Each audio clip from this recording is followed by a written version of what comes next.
Olá pessoal, eu sou a Lara. Hoje eu vim apresentar a quarta parte de uma sequência de vídeos sobre o meu projeto de extensão chamado Caderno de Orientação para a Obtenção de Certificações Ambientais. Então, hoje nós vamos falar sobre a gestão eficiente da água. Esta é uma das categorias obrigatórias que a Caixa propõe para atendimento pelos empreendimentos que querem conquistar aí essa certificação ambiental, o selo Casa Azul Caixa. Então nós vamos discutir aí todos os critérios obrigatórios que estão dentro aí dessa categoria de gestão eficiente da água. Bom, então primeiro, o que seria aí a gestão eficiente da água? Sobre o que a Caixa ela quer tratar com vocês ou com os profissionais com relação a isso. Então, a preocupação principal é de que a edificação contribua para a redução do consumo de água e assim preserve esse recurso natural tão valioso, tão escasso. Isso porque a gente já sabe, né, que a escassez da água, ela reflete no clima, ela reflete nas produções, já que a água, ela afeta aí as lavouras e também a alimentação dos animais. E isso também reduz a eficiência elétrica, porque nós sabemos que a maior parte da nossa energia elétrica vem de hidrelétricas que são movidas a água. Então, tudo se conecta à água. Por isso, existe uma necessidade de medidas conscientes para a gestão eficiente da água. Então, é por isso que nós vamos discutir isso aqui. A Caixa ela propõe que a gente pense nisso ao projetar. Então, o primeiro critério que a Caixa propõe é chamado dispositivos economizadores. Então, para economizar água, alguns dos dispositivos que são muito importantes são as torneiras com arejadores. Essas torneiras, como vocês podem ver aí na imagem, elas economizam em muito a água durante o uso de torneiras. Então, aí uma torneira normal, ela gastaria 16 litros por minuto, se ela ficasse ligada, né? Por um minuto gastaria 16 litros. Já uma torneira com arejador comum gastaria somente 6,5 litros por minuto. E existem ainda os novos arejadores que eles têm esses microjatos separados. Essa torneira ela gasta 2 litros por minuto. Então, é uma grande diferença e isso deve ser levado em conta na hora de propor aí memorial descritivo e de comprar para fornecer aí para a obra e para os futuros moradores.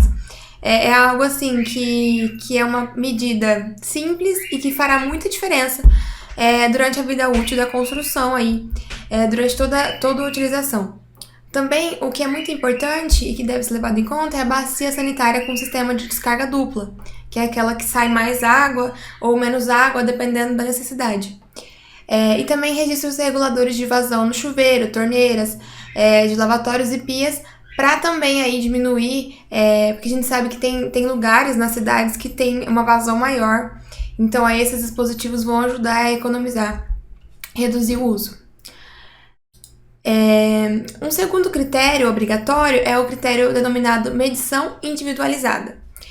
Esse critério, ele é o que o nome diz, para que aconteça uma medição individualizada de água nas residências. Isso serve muito mais para prédios, edifícios, que vai ter ali um gasto total e que eles propõem que a medição seja individual para que cada pessoa controle o seu gasto de água. Como nós estamos tratando aí no estudo de casa de uma obra residencial, a medição já será individualizada, mas a proposta que nós sugerimos é que sejam implantados hidrômetros de boa qualidade, de classe B ou, se possível, de classe C. Por quê? O que é a diferença dos hidrômetros de classe B e C? A diferença é que eles são mais precisos na leitura. Então, quanto mais precisão na leitura, mais você vai conseguir ali saber o quanto você está usando realmente de água ou não e controlar. E é importante assim que os moradores entendam isso. Então, nós vamos ver mais pra frente que a Caixa também ela pede que a gente faça algumas reuniões para conversar com os moradores sobre a importância de continuar nessa linha sustentável. Mas então, por enquanto, é isso. Essa medição individualizada, a gente propõe aí que sejam colocados hidrômetros bons, certificados, que tragam aí maior qualidade para a obra. Por último, o critério obrigatório é chamado áreas permeáveis. Esse critério, muitos códigos de obra já adotam, então essas áreas permeáveis, as áreas obrigatórias permeáveis, né? Então, por exemplo, na minha cidade, a gente já tem em alguns bairros 12%, outros 15%, outros 20% de área permeável. Mas o que a Caixa pede que seja atendido é que você tem ali um código de obras. Então, vamos supor, o código de obras pede que naquela região, né, para uma residência, seja deixado ali 10% de área permeável no terreno. Então aí, gente, o último critério que a Caixa trata sobre dispositivos economizadores de água, sobre a gestão da água, seria áreas permeáveis. Então esse critério ele já é levado em conta em vários códigos de obra. Aqui na minha cidade, por exemplo, alguns bairros eles adotam 10%, outros 12%, alguns até 20% de área permeável requisitada aí para a área total do terreno. A Caixa, ela pede que a gente atenda o código de obras, mas atenda 20% a mais. Então, vamos supor, se o código de obras ali da minha região, ele pede que seja deixada aí uma área permeável de 10% da área do terreno, a gente tem que deixar, na verdade, 12% para contribuir com o que a Caixa pede. Agora, se na cidade não houver código de obras, o que acontece com a obra desse estudo de caso, que ela é na cidade de Cedral, em São Paulo, a gente não encontrou falando aí sobre porcentagem e tudo mais. Então, a Caixa pede que quando você não encontra, você coloca 20%, o mínimo 20% aí de área permeável. Então aqui essa casa, essa residência, ela tá atendendo porque ela tem um total de 24% de área permeável.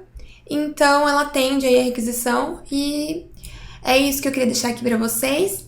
No próximo vídeo nós vamos falar sobre uma outra categoria obrigatória do selo Casa Azul, que é a categoria de produção sustentável.